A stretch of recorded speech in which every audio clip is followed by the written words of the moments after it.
నెల్లూరుకి వెళ్ళారు. వెళితే తప్పులేదు.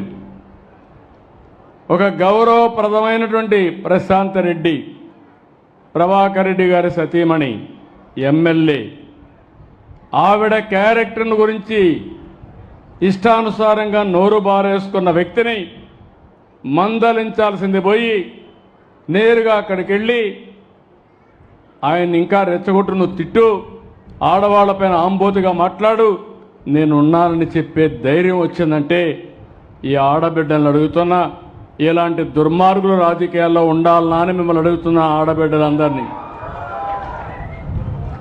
ఒక నాయకుడిగా నేనున్నాను. మా పార్టీలో ఎవరైనా తప్పు చేస్తే ఖండించాలి, కట్టడి చేయాలి, అవసరమైతే వాళ్ళ మీద కఠిన చర్య తీసుకోవాలి. అప్పుడే అందరూ భయపడతారు. నేను కూడా ప్రోత్సహిస్తే ఇంకా వాళ్ళకు అడ్డు ఆపు ఉండదు, ఇష్టానుసారం చేస్తారు. ఎలాంటి వ్యక్తులంటే నిన్న నెల్లూరుకు పోయాడు. నెల్లూరులో బంగారుపాలెం పుట్టింది. చిత్తూరు జిల్లాలో బంగారుపాలెం ఉంటుంది.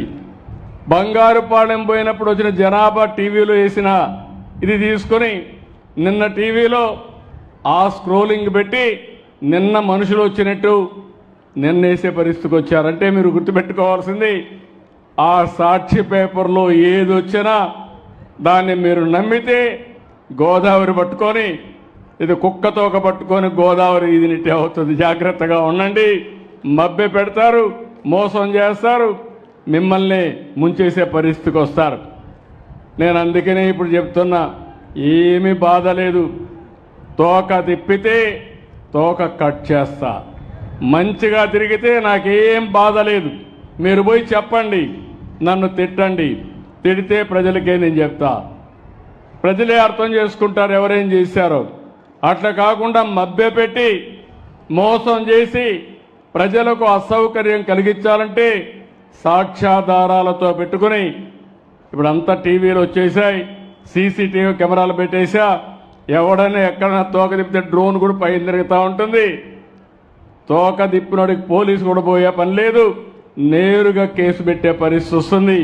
అలాంటి పగడ్బందీ వ్యవస్థకి శ్రీకారం చుట్టారని మరొక్కసారి మీ అందరికీ విజ్ఞప్తి చేస్తున్నా. అందుకే నేను చెప్పాను, ఈరోజు మీరు చూస్తే హాస్పిటలైజ్ అయిన వాళ్ళకి 14,703 మందికి హాస్పిటల్లో ఇచ్చాం. ఓల్డ్ ఏజ్ హోమ్లో ఉంటే అక్కడ పోయి 20,587 మందికి ఇచ్చాం. ఒక సెక్రటరీ నుంచి వేరే సెక్రటరీకి వెళ్ళిపోతే అక్కడ దగ్గర 31,496 మందికి ఇచ్చాం. ఎవరైనా వికలాంగులైన విద్యార్థులు హాస్టల్లో ఉంటే వాళ్ళకి దగ్గర 3,683కి ఇచ్చాం. ఇంకొక పక్కన కొంతమంది నిద్ర సెక్రటరీకి వెళ్తే అక్కడ 91,456 మందికి ఇచ్చాం. కొంతమంది నరేగా పనులకు వెళ్ళిపోతే ఆ కూలి పనులు వాళ్ళకి డబ్బులు పోకూడదని అక్కడికి వెళ్ళి 19,657 మందికి ఇచ్చాం. ఇంకొక పక్క బంధువులింటికి పోతే ఇంతమునుపు ఎగ్గొట్టేవాళ్ళు, వాళ్ళ బంధువులింట్లో ఉంటే అక్కడ కూడా పింఛనిచ్చే ఏర్పాటు చేశాను. అక్కడ కూడా దగ్గర మీరు చూస్తే 1,61,61,145 మందికి బంధువులింటి దగ్గర ఇచ్చాం. ఇంకొక పక్కన మీరు చూస్తే కొన్ని రాంగ్ జియో ట్యాగింగ్ తప్పబడింది, అవి కూడా ఒక 26,079 ఉన్నాయి. అవి కూడా కరెక్ట్ చేస్తామని చెప్పి కూడా నేను మీకు తెలియజేస్తున్నా. నేను ఎందుకు ఈ విషయం మీకు చెప్పానంటే, ఈ ప్రభుత్వం డబ్బులు ఇవ్వడమే కాదు, ఇచ్చిన డబ్బులకి బాధ్యతగా ప్రతి ఒక్కరికి చేర్చడానికి ఇస్తున్నానని చెప్పి కూడా నేను మీకు తెలియజేస్తున్నా. ఇంకో పక్కన మీరు ఒకసారి చూస్తే ఈ నెలలో 1,08,499 మంది వితంతువులు ఉన్నారు. వాళ్ళకి ఇవ్వాలి, ఇవ్వకుండా ఎగ్గొట్టారు. వాళ్ళందరికీ ఈ నెలలో ఇచ్చా. దీనికి 43,40,00,000 అవుతుంది. సంవత్సరానికి 520 కోట్లు అదనంగా అర్హులైన వితంతువులకి ఆడబిడ్డలకి సహాయం చేశానని చెప్పి కూడా నేను మీకు తెలియజేస్తున్నా. ఇలాంటి కార్యక్రమాలు ఇచ్చి మనం ముందుకు పోయే పరిస్థితికి వచ్చాం. ఇంకో పక్కన మీరు ఒక్కసారి చూస్తే ఈరోజు నేను తీసుకున్న ఈ కార్యక్రమంలో మీకు ఒక అవగాహన ఉండాలి. మీరు ఇంటింటి దగ్గర మీరే చెప్పే పరిస్థితులు రావాలి. మొత్తం పెన్షన్ అన్ని రాష్ట్రాల్లో ఇస్తారు. ఒక రాష్ట్రంలోనే కాదు, దేశంలో 27 రాష్ట్రాలు ఉన్నాయి, 8 యూనియన్ టెరిటరీలు ఉన్నాయి.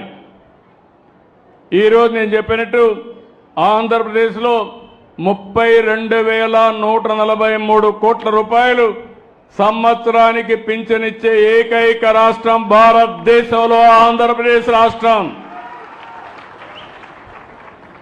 మన తర్వాత తెలంగాణ 8,179 కోట్లు, కేరళ 7,295 కోట్లు, హర్యానా 7,194 కోట్లు, వెస్ట్ బెంగాల్ 5,460, రాజస్థాన్ 5,160. నేను ఎందుకు ఈ విషయం చెప్పానంటే ఏమి ఇచ్చారని అడుగుతున్నారు. కొంతమందికి ఇంకా కావాలని ఆశ ఉంది, తప్పు లేదు. అయితే మీకు తెలియాలి, ఈ ప్రభుత్వం సంవత్సరం 32,146 కోట్లు, దగ్గర 64 లక్షల మందికి, 64 లక్షల కుటుంబాలకి 4,000, 6,000, 10,000, 15,000 ఇచ్చే ఏకైక ప్రభుత్వం ఈ ప్రభుత్వం.